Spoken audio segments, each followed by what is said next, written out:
Coucou les petits caribous et bienvenue dans CDQ. Aujourd'hui, on fait le bilan de mon mois de juin. La version courte, c'était un excellent mois de lecture. Pour la version longue, il va falloir regarder la vidéo jusqu'au bout. On commence avec mes formats de lecture. Ce mois-ci, j'ai surtout lu du format papier, comme vous pouvez le voir ici. Je suis à 82% de lecture physique et 18% de audiobook. Je vais pas entrer dans le détail des livres maintenant quand je vais regarder ça pour la section évaluation. J'ai écouté 3 livres audio ce mois-ci, Jiken, Dune et l'Iliade et Odyssée. Pour les livres papier, je vais pas tous les énumérer ici parce que la vidéo va devenir très redondante. En ce qui concerne les humeurs de mes lectures ce mois-ci, il y a eu des petits changements. Le ton léger est assez élevé, ce qui m'a surpris, mais j'avais pas réalisé que One Piece rentrait dans cette catégorie-là, donc finalement, c'est pas si étonnant que ça. En plus, si vous avez suivi mon Instagram, vous savez déjà que j'ai lu des titres comme Heartstopper, Legend and Latte, qui rentrent aussi dans cette catégorie-là.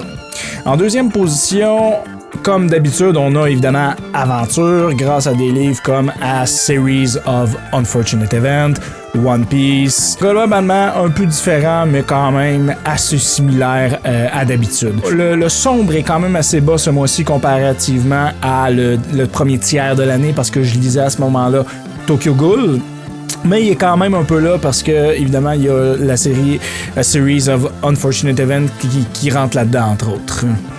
En ce qui concerne le rythme, j'ai encore lu principalement des livres à rythme modéré. Certains m'ont semblé plus lents, mais c'est surtout à cause du contexte dans lequel je les ai lus. Par exemple, les livres que j'écoute uniquement en voiture en me rendant au travail ou les mangas que je lis seulement au travail, le contexte comme ça influence pas mal la perception du rythme. Puis il faut noter que le rythme est ajouté par les utilisateurs sur Storygraph, donc parfois ça reflète pas exactement ce qu'on ressent. En ce qui concerne la longueur des livres que j'ai lus ce mois-ci, on a une proportion égale des livres de moins de 300 pages avec des livres comme The Guest Cat, The Spirit of Shinto et Heartstopper, et des livres entre 300 et 500 pages comme Obsidian de Thomas King, A Series of Unfortunate Events et Les Exilés. Seulement 2 livres qui dépassent les 500 pages et c'est les omnibus de One Piece. Je suis aussi en train de lire un livre de 700 pages à peu près que je vais probablement finir en juillet ou peut-être le mettre en pause, je sais pas encore, j'ai pas décidé. C'est un traité de recherche, donc ça se lit très lentement, c'est dense, c'est très dense. Pour la durée des livres audio, je pense pas que la stat va être super intéressante parce que j'en ai juste écouté 3, mais la voici. 2 faisaient plus de 16 heures et 1 faisait moins de 8 heures. D'ailleurs, ce dernier n'est même pas un livre, c'est Jiken, je vais en parler plus tard. Comme vous pouvez le voir, je continue encore ce mois-ci à lire majoritairement de la fiction, 87% à peu près. Les seuls livres de non-fiction que j'ai lus sont The Comic Book History of Beer et The Spirit of Shinto.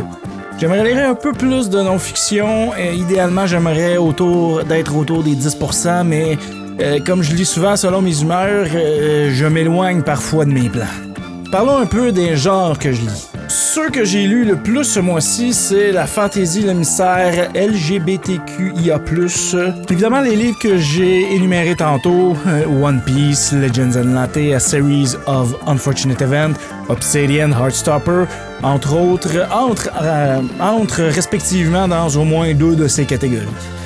J'aime la fantasy et l'horreur, et les livres traduits du japonais.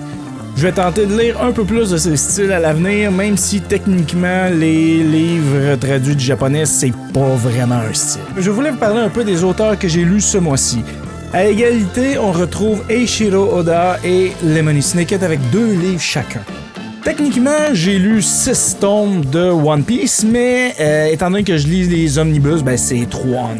La suite m'a beaucoup surpris. Le 22 juin, je m'étais dit que je ne commencerais pas rien de nouveau et que j'allais simplement avancer un gros livre que j'avais déjà parlé, que j'avais commencé il y a quelques mois.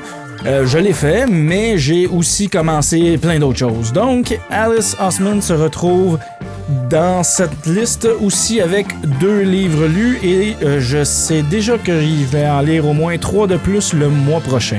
Évidemment, je ne vais pas parler de Heartstopper ici car j'ai prévu une vidéo dédiée. Mais c'était une surprise parce que cette série n'était même pas sur mon radar avant le 22 juin. J'ai vu Literary Leo le lire à côté de moi et j'ai fait quelque chose comme... Montre-moi donc ça, va! J'avais envie de lire plus de livres LGBTQIA+, mais pas de romance. En fait, je veux dire, la romance était même pas sur mon radar. C'est un euphémisme même de dire ça. C'était tellement pas sur mon radar que c'était sur un autre radar. Le radar de je lirai jamais ça. Ce radar-là. Autant vous dire que je me trompais. Il y a effectivement de mots romans romantiques, mais ils sont tous gays. Littéralement. Ils parlent de personnages gays, lesbiennes, queer, LGBTQIA+, et j'aurais raté quelque chose si je l'avais pas lu. Parce que c'est vraiment bien. Mais je m'éloigne du sujet, comme d'habitude, et la romance étant le genre le plus lu en ce moment, je suis dans la minorité à pas aimer ça. Donc, on retourne à la vidéo. Ce mois-ci, j'ai encore une fois très aimé mes lectures. Je donne pas de notes au livre, j'aime pas ça, donc c'est plus un ressenti général sur mes lectures du mois, avec quelques exceptions pas de S. Comme d'habitude, j'ai une surpopulation de livres dans la catégorie que j'ai vraiment aimé. Mais j'ai essayé de les classer du mieux que je pouvais dans l'ordre du pire au meilleur. Évidemment, selon moi. Je vais en parler un peu, mais pour ceux dont je veux faire une vidéo complète, je resterai en surface et pour les autres, je donnerai un peu plus de détails ici. Je vais les classer comme j'ai dit, mais le premier livre par exemple, lui, il est un peu à part parce que c'est un livre pour enfants et je peux donc pas vraiment le noter de la même façon que les autres, donc je vais commencer par celui-là. Je l'ai lu à cause d'un défi parce que normalement, je les rentre pas dans mon application. Alors, j'expliquerai pourquoi je l'ai lu plus tard dans la vidéo. Je lis beaucoup de livres pour enfants à mon fils, donc je les enregistre pas habituellement. Pour pas fausser mes statistiques, donc. Pour en lire comme une vingtaine par jour, fait que c'est pas une bonne idée. Celui-ci est une exception. Follow Your Dreams, Little One de Vashti Harrison. Je vais en profiter pour prendre l'occasion de parler de ça parce que je parle jamais de livres pour enfants, donc je vais parler de la série Follow Your Dreams. J'aime beaucoup la série. Ce livre, donc, parle de personnes noires qui ont accompli de grandes choses comme aviateurs, écrivains, orateurs publics, etc. Chaque livre se concentre sur sur plusieurs personnes différentes et ces livres existent en deux versions. Une destinée aux bébés ou très jeunes enfants avec très peu de détails comme le nom de la personne. Dans ce cas-ci, c'est donc tous des hommes, mais il y en a d'autres, par exemple, avec que des femmes. Donc pour bébé, il y avait juste le nom de la personne et ce qu'elle a fait. Puis un pour les enfants un peu plus âgés avec les mêmes personnes mais plus de détails. J'aime vraiment beaucoup ce concept et je vais probablement tous les avoir à un moment donné. Donc si vous avez des enfants, je recommande vraiment ce livre-là en particulier et cette série de livres-là, c'est vraiment bon. En commençant par le bas et en remontant, un livre que j'ai au moins assez aimé pour ne pas l'abandonner, mais je l'ai pas aimé du tout. Ce livre est définitivement celui que j'ai le moins aimé ce mois-ci et probablement il va être dans le running pour mon pire livre de l'année. Ce livre s'appelle Total Recall de Sarah Paransky. Et tout de suite, je dois mettre un avertissement car, comme sur le seuil, le livre a été publié il y a plus de 20 ans. Il est-tu cadré? Ouais, ok, il est au focus, c'est bon. Donc, étant donné qu'il est vieux comme ça, ça peut influencer un peu ma critique.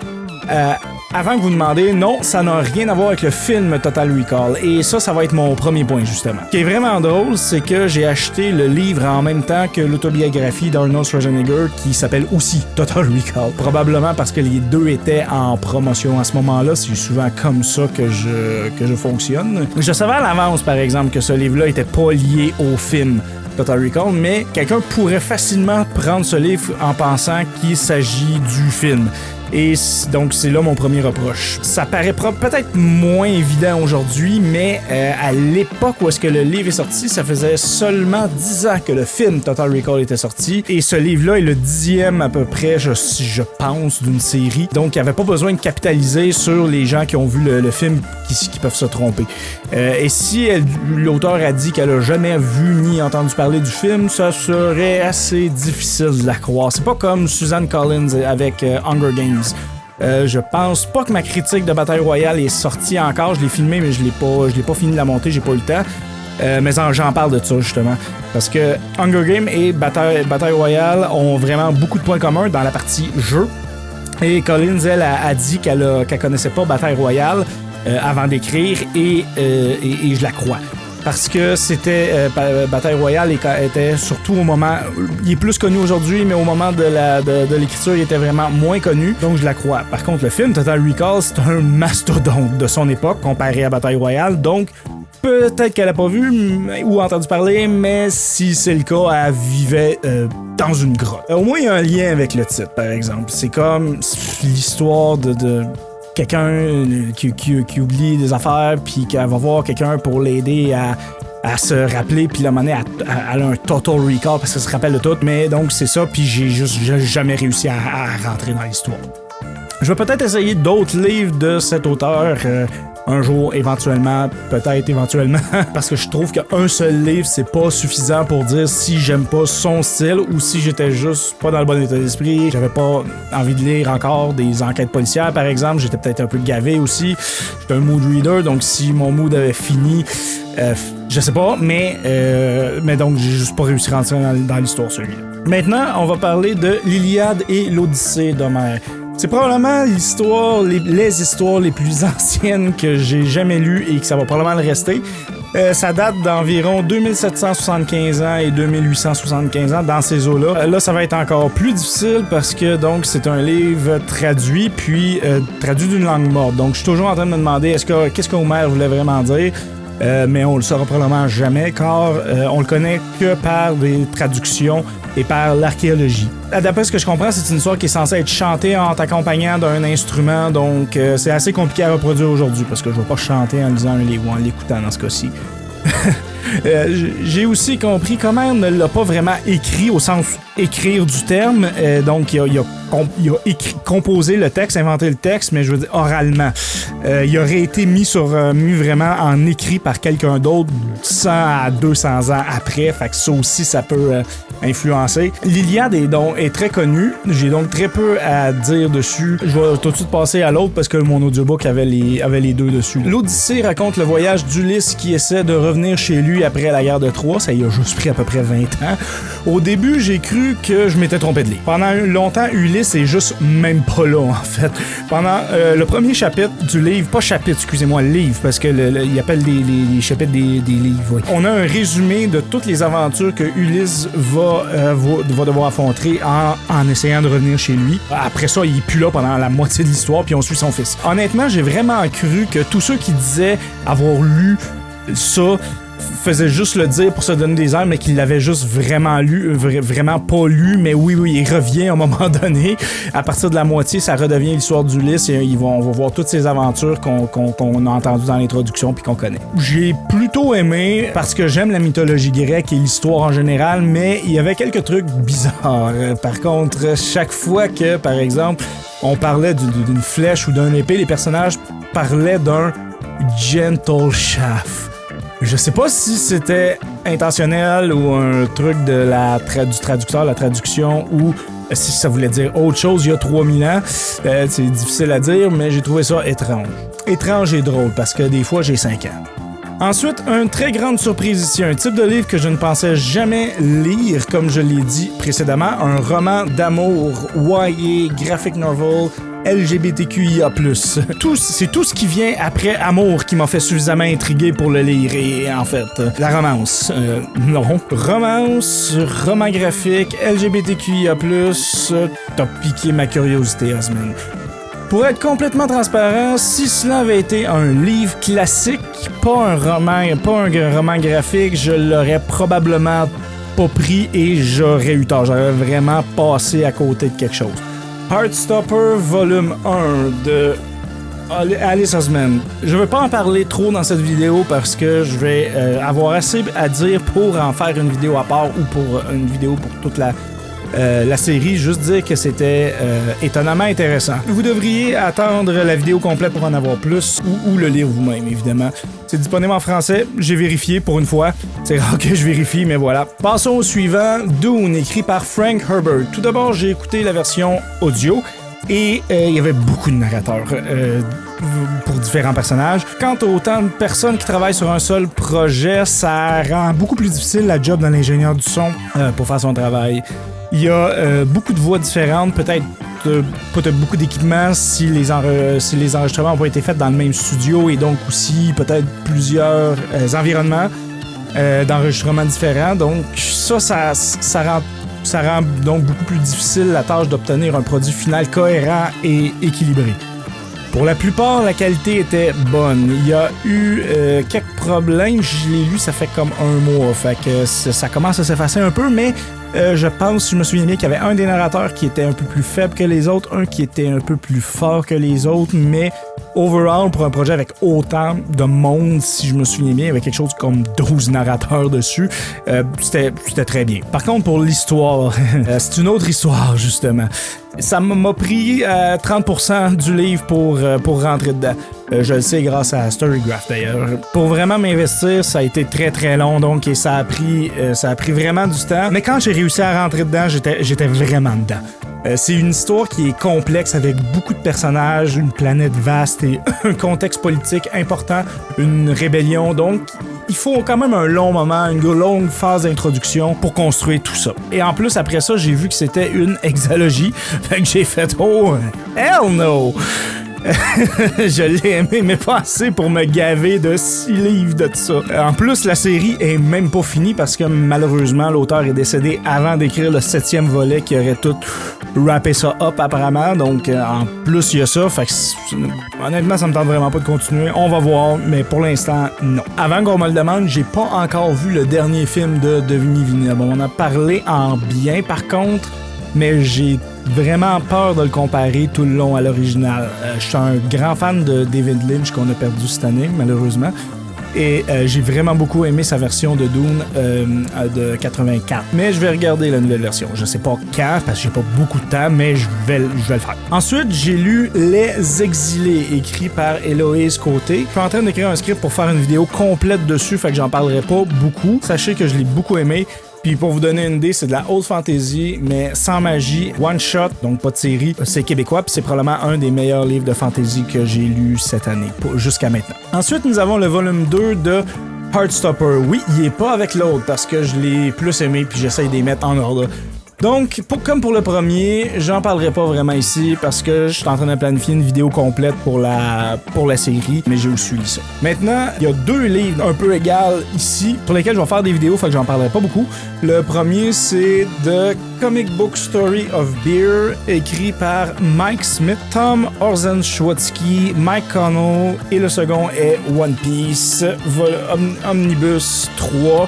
Donc les volumes 7, 8 et 9 d'Eiichiro Oda. Ouais, me semble la vidéo 1 de One Piece n'est pas sortie encore. Je vais faire de mon mieux pour la sortir avant de sortir celle sur celui-là. Elle est quasiment finie de monter. Ensuite, on a le prochain, le 4 de One Piece, là, donc chapitres 10, 11 et 12 que j'ai beaucoup aimé aussi et je vais faire une vidéo dessus, donc j'en parlerai pas beaucoup ici. Je vous dirais seulement sur celui-là, le 10, 11, 12, ces volumes-là en particulier, c'est considéré par moi et par beaucoup comme les plus importants du début de la série. Puis je vous dirai pas pourquoi ici, mais vous allez devoir aller voir la vidéo malheureusement pour le savoir.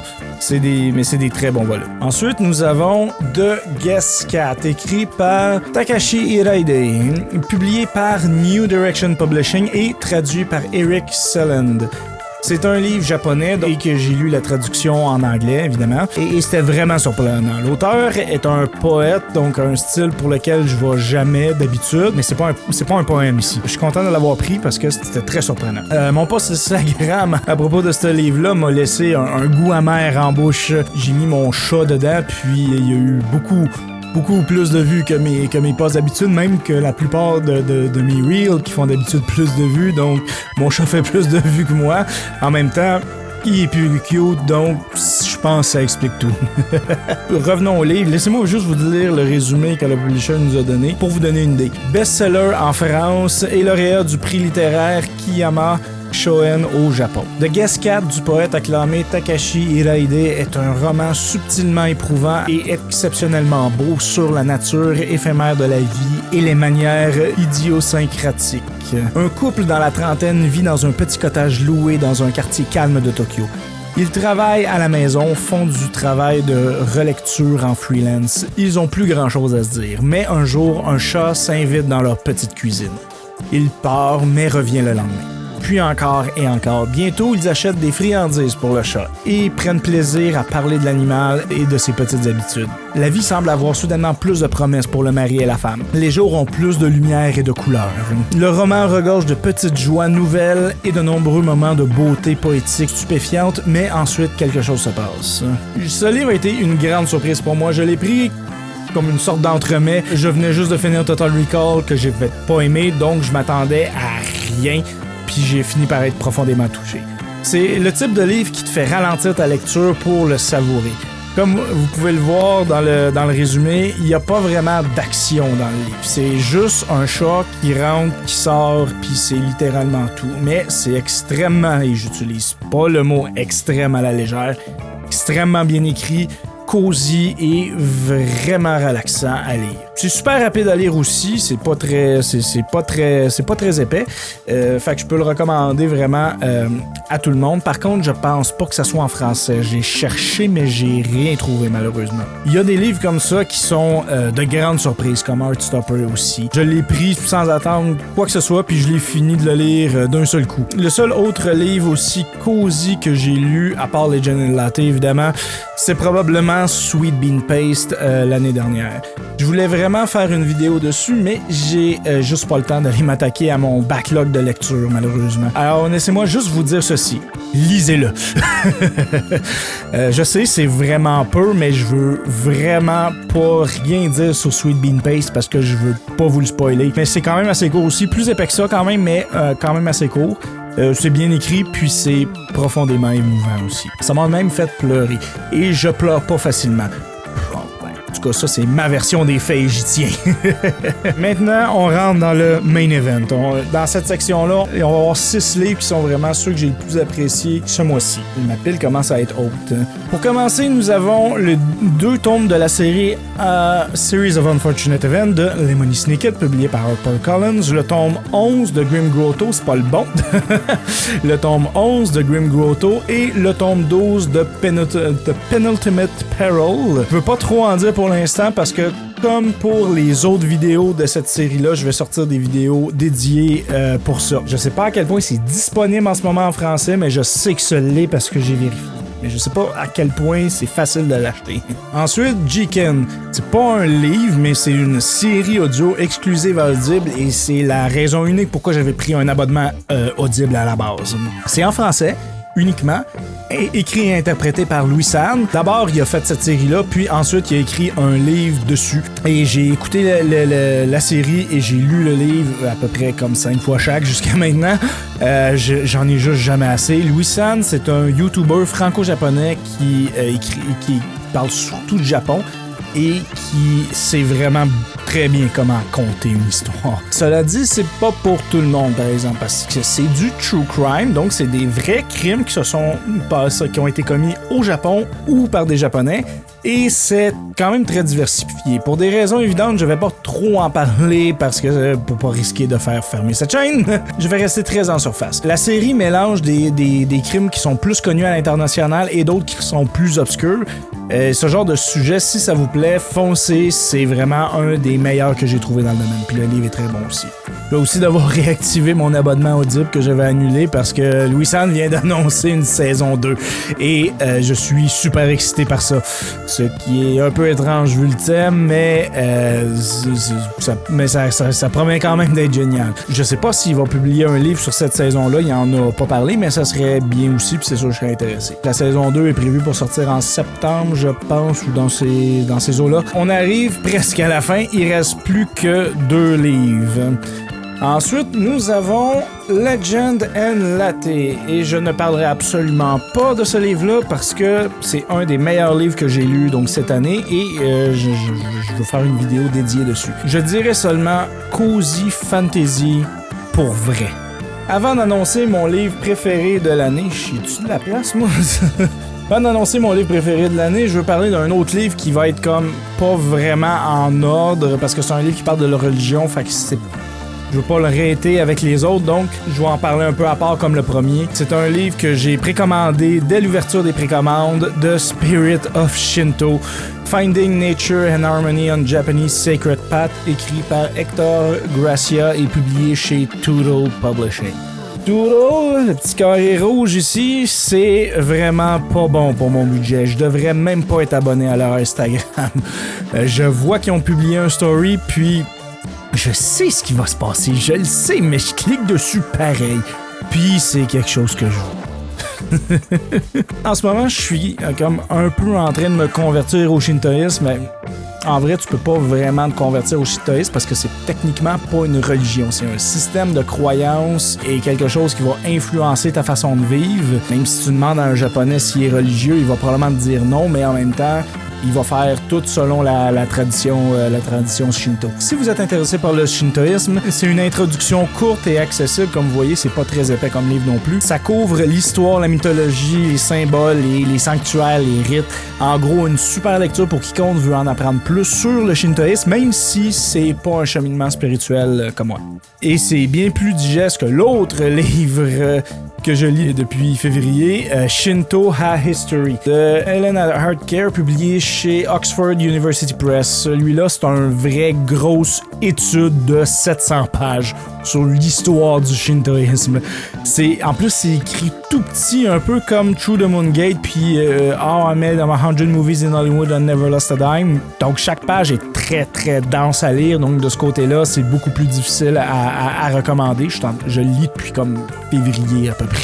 Mais je l'adore, c'est super intéressant. Je vais le lire probablement jusqu'en juillet l'année prochaine, mais ça, c'est pas le sujet. Si vous aimez lire les traités de recherche ou des livres d'histoire, par exemple, ce que je fais évidemment, l'année passée, j'ai lu The Book of Yokai, puis c'était super passionnant. C'est vraiment parfait. Je suis en train d'en apprendre vraiment beaucoup et c'est super bien écrit, mais donc attention, c'est très dense.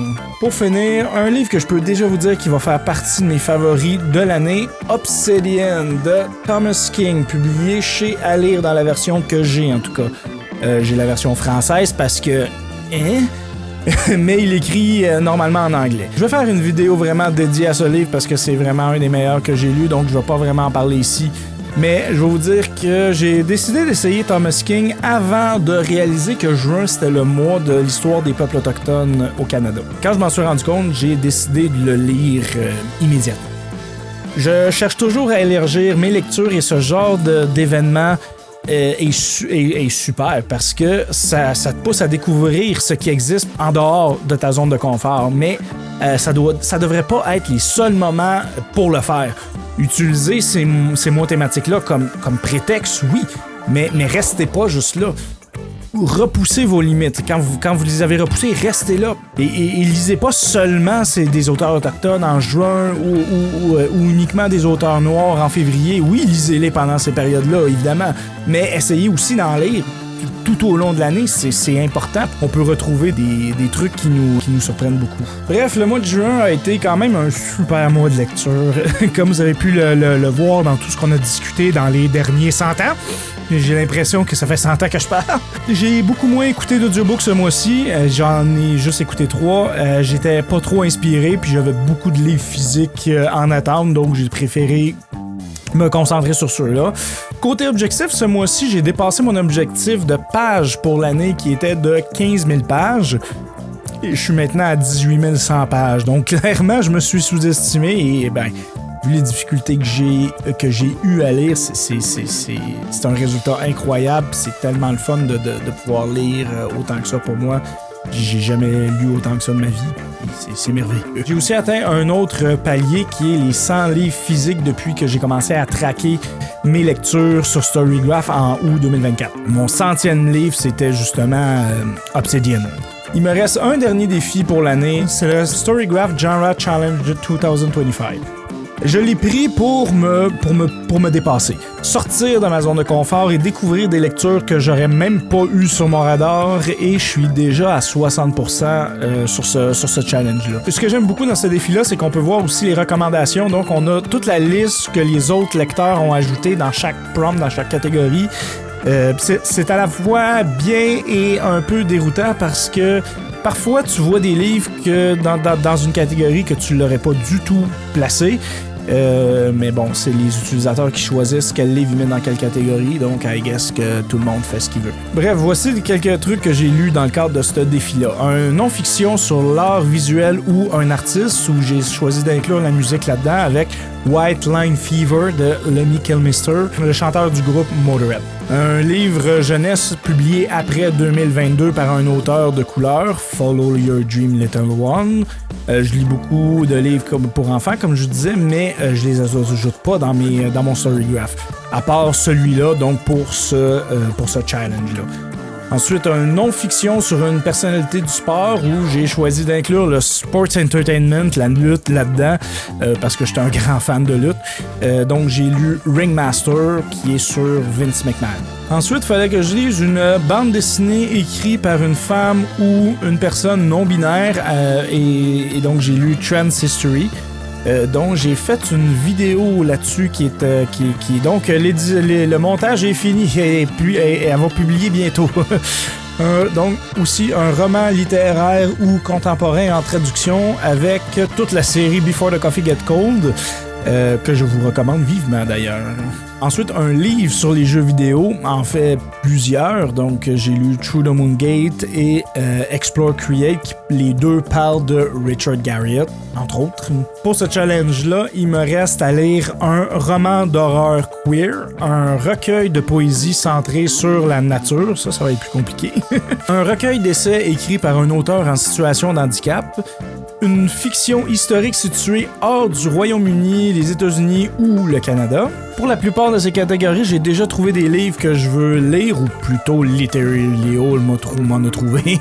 Mais si vous avez des suggestions pour ces catégories-là que j'ai pas lu encore, n'hésitez pas. Je suis pas obligé d'en lire juste un par catégorie. Comme vous pouvez le voir, c'est un super défi si vous cherchez à élargir vos horizons littéraires et c'est une des grandes raisons aussi pour lesquelles je recommande Storygraph à tous ceux qui sont autour de moi parce que c'est vraiment une super application. Donc pour revenir à juin, ça a été un super mois comme je l'ai dit. J'ai lu 17 livres et augmenté ma part de livres physiques ou diminué ma consommation de livres audio avec 39 heures. C'est selon. Mais j'ai lu plus de pages, par exemple, que le mois dernier avec 5000 pages et avec une moyenne de temps de lecture de 4 jours par livre. Je pense qu'on peut dire que oui, ça a été un très bon mois de lecture. C'est assez incroyable. J'ai pas eu un bon mois de autre chose, par exemple. J'ai pas regardé de film, pas de série, rien. Donc si vous demandez comment j'ai fait, ben c'est pour ça, j'ai rien fait d'autre. Il va falloir que je trouve vraiment un meilleur équilibre parce que j'ai bien des choses que je veux regarder. Au début, j'avais mis Wicked sur la liste, mais c'est drôle parce que quand j'ai écrit le script, je l'avais pas vu, mais entre le moment où j'ai écrit puis que maintenant je l'enregistre, je l'ai vu. puis j'ai bien aimé ça. Puis j'ai aussi regardé Vice Versa 2 puis Moana 2. Je les ai aimés, mais je comprends pas pourquoi il y a une de mes amies qui décrivait comme meilleur que l'original. C'était bien, pas meilleur que l'original, mais c'était bien. Mais les chansons de Moana 2 étaient pas vraiment à la hauteur de l'original. En même temps, c'est Lin-Manuel. Tu peux pas vraiment être à la hauteur de Lin-Manuel. We Know the Way vit dans ma tête depuis qu'elle est sortie en permanence. OK, pour conclure ce mois, il y a 2 livres qui s'affrontent pour le titre de meilleur livre que j'ai lu en juin et donc c'est sans surprise, c'est Obsidian et Legends and Latte. Le grand gagnant est de peu et Obsidian de Thomas King. Ce livre m'a vraiment donné envie de lire beaucoup plus de ses œuvres et je compte revenir au premier tome de cette série parce que oui, c'est une série, mais chaque histoire est indépendante, c'est le même enquêteur. Je l'ai pas dit dans ma vidéo de mai, mais je vais vous dire aussi que mon livre préféré de mai, c'était La Grande Mort de mon oncle morbide, écrit par Éric Gauthier chez À lire. Et la raison pourquoi je vous dis, c'est que c'est un des meilleurs livres que j'ai lu en 2025, donc ça va être dans le classement à la fin de l'année probablement. Donc, si tout se passe comme prévu, dans les prochaines semaines, je vais sortir plusieurs vidéos avec un nouveau concept. Je vais continuer les vidéos normales qui sont en impro sous le nom CDQ Off-Book. Et il va y avoir une nouvelle série appelée CDQ by the Book pour des vidéos qui vont être scénarisées, comme celle-ci. Si vous voyez que j'ai des lunettes, c'est parce que je suis en train de lire mon texte, justement. Après tout ça, voilà, cette vidéo est enfin terminée. Je suis en train d'en préparer plein d'autres, donc abonnez-vous, aimez, partagez, ça aide vraiment. Et vous, est-ce que vous avez lu certains de ces livres-là? Dites-moi ce que vous en pensez dans les commentaires. Je suis vraiment intéressé de savoir. Et je suis toujours à la recherche de suggestions, alors n'hésitez pas à me recommander d'autres lectures aussi. Donc, c'est tout pour moi. À la prochaine fois pour un autre livre. Ciao!